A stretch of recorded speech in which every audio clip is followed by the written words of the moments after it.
A sonnet by William Shakespeare.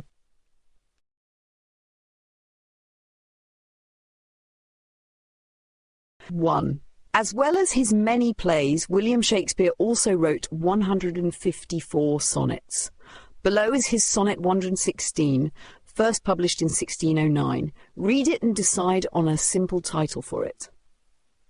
Without focusing on the meaning of individual words, study the structure of Sonnet 16 and complete this text with suitable numbers and letters. When you've checked your answers, read the sonnet again, this time aloud. Sonnet structure. A Shakespearean sonnet has one gore lines. The first two of these lines are divided into 3 quatrains of 3 lines each. The theme of the sonnet is laid down in the 3 quatrains.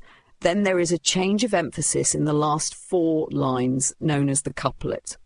The quatrains have the following rhyme schemes: A, B, B, 5, E, F, and the couplet's rhyme scheme is 6 cause, although words that rhymed 400 years ago may not necessarily do so today.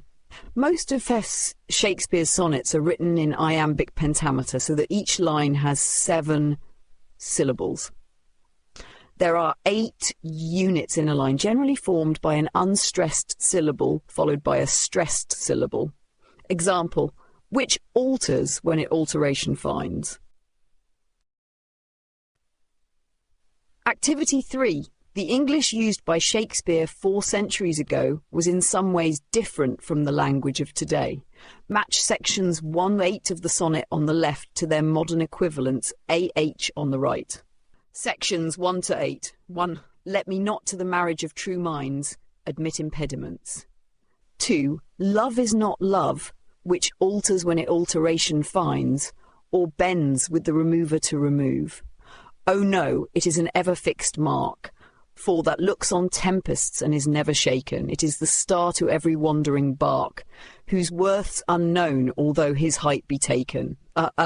6. Love's not time's fool, though rosy lips and cheeks within his bending sickle's compass come. Love alters not with his brief hours and weeks, but bears it out even to the edge of doom. If this be error and upon me proved, I never writ, nor no man ever loved. Modern equivalents AHA. Its true value can't be assessed, even if we can measure the position of it in the sky. B. It's not, it is permanent. C. If I'm found to be wrong, I've written nothing and nobody has ever been in love. D. Time can't change love. It remains the same even until death. E. It isn't really love if it changes when we notice the other person has changed or is no longer there. F. Love doesn't change with time, just because physical beauty fades over the years. May I never accept that anything can interfere with true love. H. It stands solid above the stormy waves, and like the North Star guides all ships that are lost. Activity 4. Answer the questions about Sonnet 116. 1. Which stanza says what love is? Which say what it is not? Which states the narrator's certainty? 2. How does "oh no" in the second stanza affect the pace of the sonnet? 3. What does the narrator personify in the second stanza? How? 4. What striking metaphor is used in the second stanza?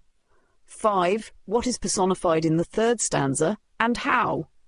6. Where is alliteration used in the third stanza? What do you think? The message of the sonnet is that real love remains strong forever. How true do you think this is? What factors can make this more or less likely? In what ways can the pressures of modern society have a negative effect on relationships? Is the notion of falling in love with one person for life old-fashioned? Why? Why not? Hack Project, a TV program, is asking for suggestions for the top 80 romances of all time. Choose a romance in a book, film, or play you are familiar with. Find out more about it. Write an email to the producers of the TV program saying why you think it should be in the list. Include the following information: the setting, the 2 characters, how the relationship starts and develops, difficulties they encounter, what happens in the end.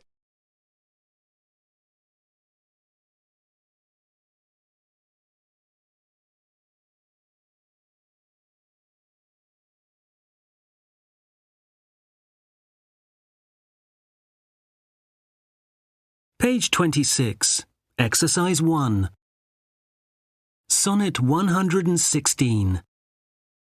Let me not to the marriage of true minds admit impediments.